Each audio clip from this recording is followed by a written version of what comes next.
Ayurveda health Tamil நேயர்களுக்கு வணக்கம். இந்த வீடியோவில் சக்கராசனம் எப்படி பண்ணுறதுன்றதை பார்ப்போம். சக்கராசனம் செய்கிறதுனால உடம்பில் உள்ள 7 சக்கரமும் ஆக்டிவேட் ஆகும் மற்றும் சக்கரம் போன்ற அமைப்பு உள்ளதுனால இந்த ஆசனத்தை சக்கராசனம் அப்படின்னு சொல்கிறாங்க. சக்கராசனத்தோட பயன்கள் என்னென்னு பார்த்தீங்கன்னா, இந்த ஆசனத்தை செய்யும் போது மார்பு பகுதி நல்லா விரிவடைவதால் போதுமான ஆக்சிஜன் நுரையீரலுக்கு கிடைக்கும், முதுகெலும்பு வலுவடையும்.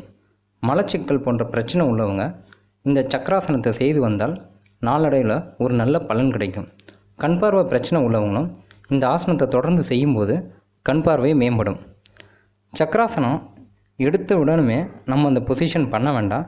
சின்ன சின்ன ஆசனங்களை பயிற்சி பண்ணிவிட்டு ஸ்டெப் பை ஸ்டெப்பாக போகும்போது நாளடைவில் இந்த சக்கராசனத்தை நம்ம ஈஸியாக பண்ண முடியும். இதை எப்படி பண்ணுறதுன்றதை இந்த வீடியோவில் இப்போ நம்ம பார்க்கலாம் வாங்க.